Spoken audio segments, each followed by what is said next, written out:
Hi guys, welcome back to my channel. This is Mika from Mika's podcast, and today I need you to do three things for me. Just three. Like, comment, and subscribe. Once again, like, comment, and subscribe. So I am so happy today because today I get to share with you how to study effectively when you are a college student. And so if you're in college, I encourage you to take a notepad, your notebook, or your journal with a pen or a pencil so that you can take good notes as I share effective study tips with you right on this video. And so I just want you to know that if you are seeking higher education, kudos to you. And so I wish you the best of luck. But number one thing, when you're going to a lecture, remember to bring your textbook so that you can follow along with the professor. Make sure you have a highlighter and you can highlight the essence of the chapter and take notes well. When the professor is really emphasizing on a point, you want to highlight that point because you will see a question, whether essay question or multiple choice question on a quiz, test, or exam. So you definitely want to learn the teaching style of your professor because what he or she really emphasizes on, it will show up on a quiz, test, or exam. The second tip is before you study, make sure you eat. Otherwise, when you're hungry, you might be hangry. So you might not be focused. They say hangry, hunger and anger. So you definitely want to eat before you study. And the third thing is to find a quiet place. If you have a loud roommate, go to a library, the school's library, because usually a library is a quiet place. You could put your headphone on if you study with music. If you prefer not to, it's your choice, it's okay, but be very aware of your best learning style so that you can assimilate the information very well. And then the fourth thing is ask your professor if she or he is okay with you recording the lecture. So if the professor says, go ahead, it's okay, you can record the lecture and then later on listen to the lecture all over again and then take good notes. There are some things that he or she said that you missed while you were in class. And so when you're listening all over again, you might say, all right, this is important. I didn't understand it this way. Now I do. And then the fourth thing is give yourself a break. Do not just study for 30 minutes. It's not sufficient. It is not enough. You need to at least give yourself 2 hours, 2 long hours. I know it's long. I know you're thinking, oh my God, my favorite show is on.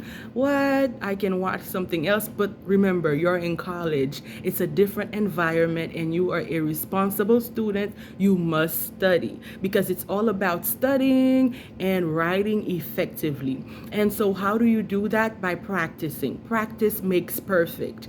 There are resources. If you have test anxiety, some people have test anxiety, and I'm not talking about just being anxious. Oh my God, am I going to have a B minus or an A minus? All right, everybody has some form of anxiety. But when you have test anxiety, it's very separate.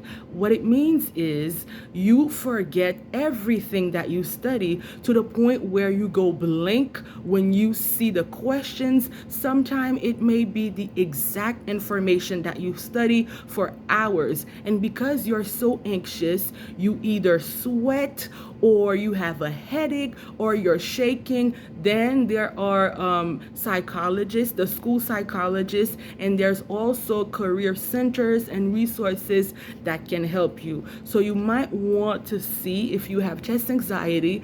If you do, go to the school administrators and tell them that you have test anxiety and it is hindering you from achieving your goal, which is to have an A on your exam or your particular assignment, and so you need help.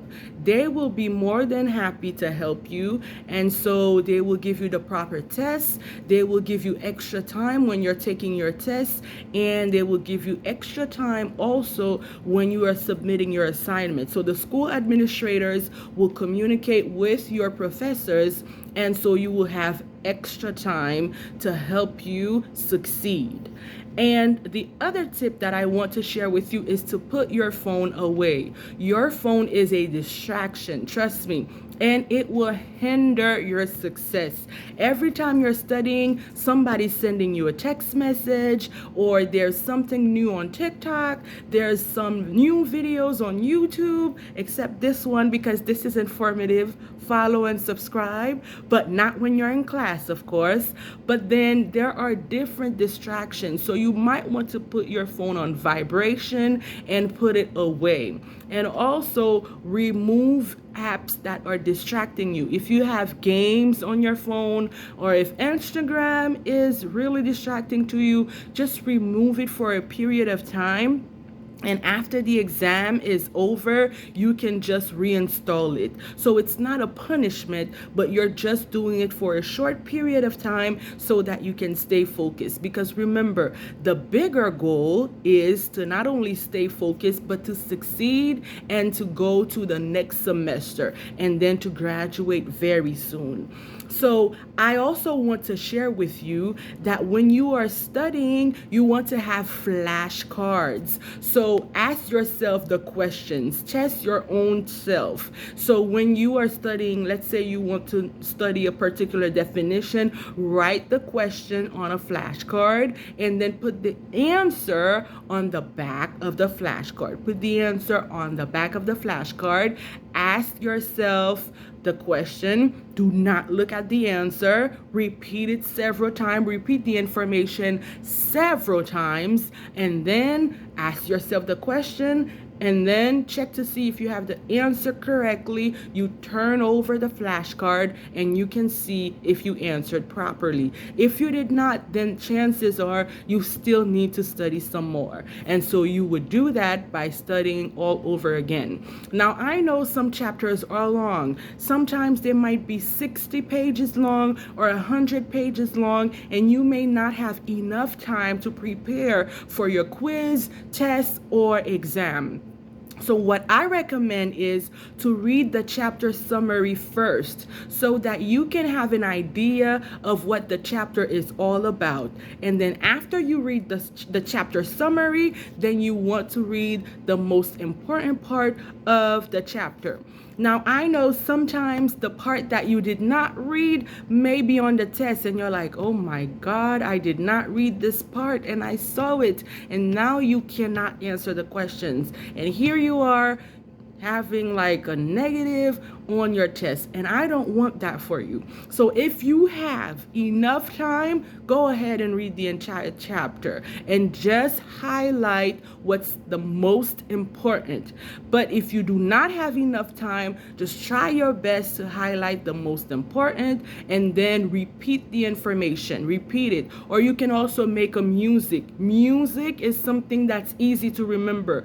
That's why people remember lyrics even years and years later, because it goes from your short-term memory to your long-term memory, because the music, the lyric, and then the symphony is something that you will recall. So make music with your flashcards, with your notes. Take good notes and you will remember. So that's what I wanted to teach you. I hope you so took notes, and I wish you the best. Really, I want you to succeed in college and even beyond. So remember to like, comment, and subscribe, and I will see you on the next one. I hope you took good notes. Good night.